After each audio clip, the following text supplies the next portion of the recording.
Airbnb est responsable, Airbnb vend du rêve et ne vérifie pas qu'en fait derrière le rêve il y a un cauchemar qui peut se tramer.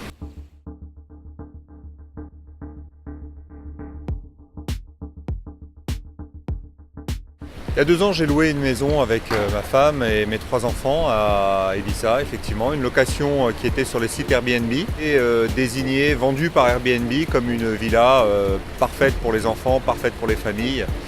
En réalité, cette villa était un piège à enfants et quelques temps après notre arrivée, très peu de temps après notre arrivée, notre fils a eu un grave accident. Il a chuté aux abords de la piscine, en arrière, a failli mourir, a perdu un rein.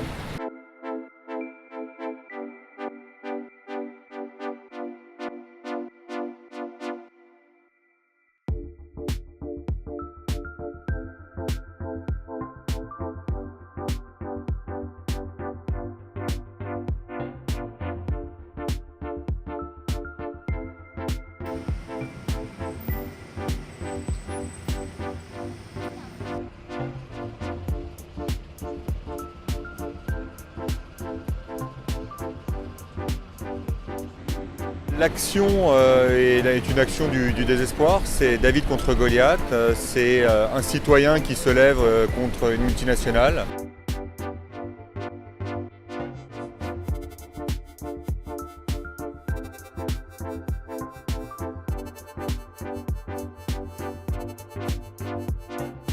Un article 16, qui pour moi est une clause totalement abusive, exclusion de responsabilité et de garantie. Si vous choisissez d'utiliser la plateforme Airbnb, vous le faites volontairement, à vos seuls risques et périls. La plateforme Airbnb est fournie en l'état, sans aucune garantie explicite ou implicite.